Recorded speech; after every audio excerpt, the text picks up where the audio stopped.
April 10ನೇ ತಾರೀಕು ನಮಗೊಂದು ಗುಪ್ತ ಮಾಹಿತಿ ಮತ್ತು KSP ಅಪ್ಲಿಕೇಶನ್ ಅಲ್ಲಿ ಒಂದು ಯಮಕನಮರಡಿಯಲ್ಲಿರುವ ಪೊಲೀಸ್ ಸ್ಟೇಷನ್ ವ್ಯಾಪ್ತಿಯಲ್ಲಿ ಒಂದು ಕೇಸಲ್ಲಿ ಒಂದು ಹುಡುಗಿಯನ್ನ ಅವರು ತಂದೆ ತಾಯಿನೇ ಮರ್ಡರ್ ಮಾಡಿ ಮಹಾರಾಷ್ಟ್ರದಲ್ಲಿ ಮರ್ಡರ್ ಮಾಡಿ ಕೊಲೆ ಮಾಡಿರುವುದಾಗಿ ಇಲ್ಲಿಂದ ಕರ್ಕೊಂಡು ಹೋಗಿರುವುದಾಗಿ ನಮಗೆ ಒಂದು ಗುಪ್ತ ಮಾಹಿತಿ ಬರ್ತದೆ. ಆ ಗುಪ್ತ ಮಾಹಿತಿ ಮೇಲೆ ವಿಚಾರಣೆ ಮಾಡುವ ಸಂದರ್ಭದಲ್ಲಿ ಕೃಷ್ಣ ಪಾಟೀಲ್ ಅವ್ರ ಪರಿಚಯ ಇರುವ ಹುಡುಗಿಯೊಬ್ಬರ ಸತ್ಯವ ಎಂಬವರು ಕಾಣ್ತಾ ಇಲ್ಲ ಮತ್ತು ಅವರನ್ನು ಮರ್ಡರ್ ಮಾಡಿರಬಹುದಂದ್ರೆ ಡೌಟ್ ಮೇಲ್ಗಡೆ ಕೃಷ್ಣ ಪಾಟೀಲ್ ಎಂಬವರು 11/4/2026 ಡೌಟ್ ಮೇಲ್ಗಡೆ ಒಂದು ಊರಲ್ಲಿ ಮಾತಾಡ್ತಾ ಇದ್ದಾರೆ.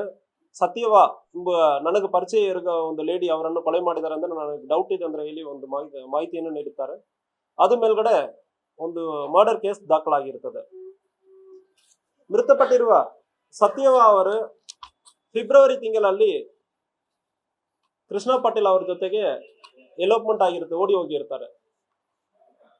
ಈ ಸತ್ಯವ ಅವർക്ക് ಆಲ್ರೆಡಿ ಮದುವೆ ಆಗಿದೆ, 4 ವರ್ಷ ಹಿಂದೆ ಇನ್ನೊಬ್ಬರ ಜೊತೆ ಮದುವೆ ಆಗಿರ್ತದೆ. ಸೊ ಮದುವೆ ಆಗಿ ನಂತರ ಅವ್ರಿಗೆ 12 ವಯಸ್ಸಲ್ಲಿ ಒಂದು ಫಿಕ್ಸ್ ಆಗಿರ್ತದೆ, ಅವ್ರಿಗೂ ಮದುವೆ ಮಾಡಬೇಕಂದ್ರೆ, ಅವ್ರ ಗಂಡನಕ್ಕೂ ಮದುವೆ ಮಾಡಬೇಕಂದ್ರೆ ಹಣಬರಟ್ಟಿಯಲ್ಲಿ ಇರುವವರೊಬ್ಬರ ಜೊತೆ ಮದುವೆ ಆಗ್ತದೆ.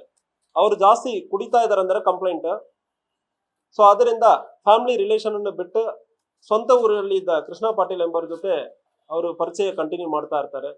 ಈ ಪರಿಚಯ ಮದುವೆಕ್ಕಿಂತ ಪರಿಚಯ ಇದು ಫ್ಯಾಮಿಲಿ ಮೆಂಬರ್ಗೆ ಯಾರಿಗೂ ಗೊತ್ತಿರಲ್ಲ. ಅದಾದ್ಮೇಲೆ ಮದುವೆ ಆದ್ಮೇಲೂ ಗಂಡ ಜಾಸ್ತಿ ಕುಡಿತಾ ಇದ್ದಾನ, ತನ್ನನ್ನು ನೋಡ್ಕೊಳ್ತಾ ಇಲ್ಲ.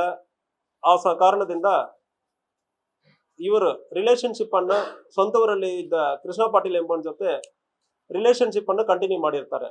ರಿಲೇಶನ್ಶಿಪ್ ಅನ್ನು ಕಂಟಿನ್ಯೂ ಮಾಡಿ at one point of time February ತಿಂಗಳಲ್ಲಿ ಇವರು ಎಲೋಪ್ಮೆಂಟ್ ಆಗುತ್ತದೆ. ಫೆಬ್ರವರಿ 14ನೇ ತಾರೀಕು ಕೃಷ್ಣ ಪಾಟೀಲ್ ಸತ್ಯವ ಅವರು ಓಡಿ ಹೋಗಿರ್ತಾರೆ.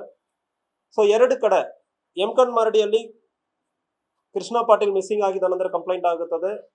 ರಾಯಬಾಗ್ ಪೊಲೀಸ್ ಸ್ಟೇಷನ್ ವ್ಯಾಪ್ತಿಯಲ್ಲಿ ಸತ್ಯವ ಅವರು ಮಿಸ್ಸಿಂಗ್ ಆಗಿರೋದು ಕಂಪ್ಲೇಂಟ್ ಆಗುತ್ತದೆ. ಸೊ ಅದಾದ್ಮೇಲೆ ಮಾರ್ಚ್ ತಿಂಗಳಲ್ಲಿ ಇವರಿಬ್ಬರು ಪತ್ತೆ ಮಾಡಿ ಕೃಷ್ಣ ಪಾಟೀಲ್ ಸ್ವಂತ ಊರಿಗೆ ಬರ್ತಾನೆ. ಸತ್ಯವ ಅವರು ನಾವು ಈಗ ಸ್ವಂತ ಊರಿಗೆ ಹೋಗೋದು ಬೇಡ ಅಂದ್ರೆ ಹೇಳಿಬಿಟ್ಟು ಮಹಾರಾಷ್ಟ್ರ ಕಡೆ ಸಿರಿಗೋಲ್ ಕಡೆ ಕರ್ಕೊಂಡು ಹೋಗ್ತಾರೆ. ಸಮಾಧಾನ ಮಾಡ್ತೀವಿ ಅಂದ್ರೆ ಹೇಳುವಾಗ ಆಯ್ತಂದ್ರೆ ಇವರು ಹೋಗ್ತಾರೆ. ಮಹಾರಾಷ್ಟ್ರನಲ್ಲಿ ಸಿರ್ಗೋಲ್ ಮೀರಜ್ ಪಕ್ಕದಲ್ಲಿರುವ ಶಿರ್ಗೋಲ್ ಅಂದ್ರೆ ಗ್ರಾಮ, ಹಳ್ಳಿಗೆ ಹೋಗಿ ಇವರು ಹೇಳುವವರ ಕಮ್ಯುನಿಟಿ ಇರ್ತಾರೆ. ಅಲ್ಲಿ ಟೆಂಟ್ ಹಾಕೊಂಡು ಸತ್ಯವ, ಅವ್ರ ತಾಯಿ ಅಕ್ಕವ್ವ ಮತ್ತು ತಮ್ಮ ಶಾನೂರ್, ಇವರು ಚಿಕ್ಕಪ್ಪ ಪ್ರಕಾಶ್ ಭೀಮಪ್ಪ ಹೇಳುವರು ಮತ್ತು ಅಕ್ಕನ ಗಂಡ ಕಲ್ಲಪ್ಪ ಮತ್ತು ಎಲ್ಲರೂ ಒಂದು ಕಡೆ ಕ್ಯಾಂಪ್ ಮಾಡಿ ಇವರನ್ನು ಸಮಾಧಾನ ಮಾಡೋದಕ್ಕೆ ಪ್ರಯತ್ನ ಮಾಡ್ತಾರೆ. ಸಮಾಧಾನ ಮಾಡೋಕೆ ಪ್ರಯತ್ನ ಮಾಡುವ ಸಂದರ್ಭದಲ್ಲಿ ಮಾರ್ಚ್ 21ನೇ ತಾರೀಕು ಗಲಾಟೆ ಆಗುತ್ತದೆ. ಅವತ್ತಿನ ದಿವಸ ಅಲ್ಲಿಂದ ಮತ್ತು ಚೇಂಜ್ ಮಾಡಿಕೊಂಡು ಅರಗ್ ಪಕ್ಕದಲ್ಲಿರುವ ಅರಗ್ ಹಳ್ಳಿಗೆ ಹೋಗಿರ್ತಾರೆ. ಅಲ್ಲಿ ಹೋಗಿಬಿಟ್ಟು ಅಲ್ಲಿ ಗಲಾಟೆ ಮಾಡುವ ಸಂದರ್ಭದಲ್ಲಿ ಸತ್ಯವ ಇವ್ರಿಗೂ ಇಲ್ಲ, ನಾನು ಕೃಷ್ಣ ಪಾಟೀಲ್ ಜೊತೆನೆ ಹೋಗ್ತೀನಿ, ಈ ಮದುವೆನಲ್ಲಿ ನನಗೆ ಇಷ್ಟ ಅಲ್ಲ, ನೀವು ಫೋರ್ಸ್ಫುಲ್ ಆಗಿ ಮಾಡಿದ್ದೀರಂದ್ರೆ ಹೇಳಿರ್ತಾರೆ. ಸೊ ಆದ್ರೆ ಕೂಡ ಮದುವೆ ಆಗಿರೋ ಹುಡುಗಿ ನಮ್ಮನೆಯಿಂದ ಇನ್ನೊಬ್ಬರ ಜೊತೆ ಹೋಗ್ತಾರ ಇದ್ರ ಆ ಕಾರಣದಿಂದ ಎಲ್ಲರೂ ಸೇರಿ ತಾಯಿಗೆ ಅವ್ರಿಗೆ ಗಲಾಟೆ ಆಗ್ತದೆ. ಫಸ್ಟ್ ಸತ್ಯವ ತಾಯಿಯನ್ನು ಕೆಳಗೆ ತಳ್ತಾರೆ. ಆ ಸಂದರ್ಭದಲ್ಲಿ ಚಿಕ್ಕಪ್ಪ ಆದ ಹುಡುಗಿ ಸತ್ಯವ ಅವರ ಚಿಕ್ಕಪ್ಪ ಆದ ಪ್ರಕಾಶ್ ಭೀಮಪ್ಪ ಹೇಳುವರು, ಅಣ್ಣನ ಶಾನೂರ್ ಸದಾಶಿವ ಹೇಳುವರು ಮತ್ತು ಅಕ್ಕನ ಗಂಡ ಕಲ್ಲಪ್ಪ 3 ಜನ ಸೇರಿ ಫೋರ್ಸ್ಫುಲ್ ಆಗಿ ಪಾಯ್ಸನ್ ಅನ್ನು ಕೊಟ್ಟಿರುವುದು ಕಂಡು ಬಂದಿರ್ತದೆ. ಪಾಯ್ಸನ್ ಅನ್ನು ಕೊಟ್ಟು ಒಂದು ಅರ್ಧ ತಾಸಲ್ಲಿ ಅವತ್ತು ರಾತ್ರಿ ಡೆತ್ ಆಗ್ತಾರೆ. ತಕ್ಷಣ ಅಲ್ಲಿ ಹತ್ತಿರ ಇರುವ ಮಶಾನಕ್ಕೆ ಹೋಗಿ ಬೆಂಕಿ ಹಾಕಿ ಬಾಡಿಯನ್ನು ಕೂಡ ಸುಟ್ಟಿರ್ತಾರೆ. ಇದಕ್ಕೆ ಪಕ್ಕದಲ್ಲಿ ಹಳ್ಳಿಯವರ ಸಹಕಾರ ತಗೊಂಡು ಬಾಡಿಯನ್ನು ಕೂಡ ಸುಟ್ಟಿರ್ತಾರೆ. ಸೊ ಉಳಿದವರಿಗೆ ಏನಂದ್ರೆ ಹೇಳಿರ್ತಾರೆ, ಇವ್ರಿಗೆ ಲೋ ಬಿ ಪಿ ಆಗಿದೆ, ಲೋ ಬಿ ಪಿ ಆಗಿರೋದ್ರಿಂದ ಡೆತ್ ಆಗಿರೋದಾಗಿ ಸುತ್ತಮುತ್ತ ಇರೋವರೆಗೂ ಮತ್ತು ಯಮಕನಮರಡಿಯಲ್ಲಿ ಇರುವ ರಿಲೇಟಿವ್ಸ್ಗೆ ಹೇಳಿರ್ತಾರೆ. ಸೊ ಊರಿನವ್ರಿಗೆ ಡೌಟ್ ಇದ್ರೂ ಕೂಡ ಯಾವುದು ಮಾಹಿತಿ ನೀಡಿರುವುದಿಲ್ಲ. ಬಟ್ ಇಷ್ಟು ಚಿಕ್ಕ ವಯಸ್ಸಲ್ಲಿ ಹೆಂಗೆ ಇವ್ರಿಗೆ ಲೋ ಬಿ ಪಿ ಆಗುತ್ತೆ, ಇದಕ್ಕೆ ಏನು ಬ್ಯಾಕ್ ಗ್ರೌಂಡ್ ಹಿಸ್ಟ್ರಿ ಯಾವುದೇ ಇರುವ ಸಂದರ್ಭದಲ್ಲಿ ಇವ್ರಿಗೆ ಯಾವುದೇ ಕಾಯಿಲೆಗಳು ಯಾವುದೇ ಇದು ಬರ ಕಂಡು ಬಂದಿಲ್ಲ. ಅವ್ರ ತಾಯಿ ಸತ್ಯವ, ಅವ್ರ ತಾಯಿ ಅಕ್ಕವ್ವ ಅವರು ಅವತ್ತು ರಾತ್ರಿ ಏನೇನಾಗಿದೆ ಸಂಪೂರ್ಣವಾಗಿ ಆಗಿರೋದ್ರ ಬಗ್ಗೆ ನಮಗೆ ಇದು ಸ್ಟೇಟ್ಮೆಂಟ್ ಕೊಟ್ಟಿದ್ದಾರೆ. ಅವತ್ತು ವಿಚಾರಣೆ ನಡೀತಾ ಇದೆ. ಈಗ ಅರಗ್ ಹಳ್ಳಿಯಲ್ಲಿ ಇದು ಕೊಲೆ ಆಗಿರೋದು ಕಂಡು ಬಂದಿರುತ್ತದೆ. ಮಹಾರಾಷ್ಟ್ರನಲ್ಲಿ ಸಂಪೂರ್ಣವಾಗಿ ಕೊಲೆ ಪ್ರಯತ್ನ, ಕೊಲೆ ಎಲ್ಲ ಕೂಡ ಅಲ್ಲಿನೇ ಆಗಿರೋದು ಕಂಡು ಬಂದಿರುತ್ತದೆ. ಯಮಕನ್ ಮರಡಿ ನೇಟಿವ್ ಇರೋದ್ರಿಂದ ನಮ್ಮ ವ್ಯಾಪ್ತಿಯಲ್ಲಿ ಇರೋ ಯಾರೋ ಒಬ್ಬರಿಗೆ ಏನೋ ಆಗುತ್ತಂದ್ರೆ ಅದು ಬೇರೆ ಕಡೆ ಆಗುತ್ತಂದ್ರೆ ಕೂಡ ಅದಕ್ಕೆ ಬೇಸಿಕ್ ಜವಾಬ್ದಾರಿ ನಮಗೂ ಕೂಡ ಇರ್ತದೆ. ಸೊ ಎಲ್ಲಿಯೇ ಆಗುತ್ತಂದ್ರೆ ಕೂಡ ಆ ಸಂದರ್ಭದಲ್ಲಿ ನಾವು ಬಿಡಲ್ಲ. ಅದಕ್ಕಾಗಿ ನಮ್ಮ ಯಮಕನ್ ಮರಡಿ ಇನ್ಸ್ಪೆಕ್ಟರ್ ಜಾವೇದ್ ಅವರು ಕೂಡ ತಕ್ಷಣ FIR ಅನ್ನು ತಗೊಂಡು ಅಲ್ಲಿ ಸ್ಥಳಕ್ಕೆ ಹೋಗಿ ವಿಚಾರಣೆ ಮಾಡಿ ಆರೋಪಿಗಳ 3 ಜನನ್ನು ಕೂಡ ಅರೆಸ್ಟ್ ಮಾಡಿದ್ದಾರೆ. ಆರೋಪಿಗಳ ಪ್ರಕಾಶ್ ಇವನ ಚಿಕ್ಕಪ್ಪ ಆಗಬೇಕಾಗುತ್ತದೆ.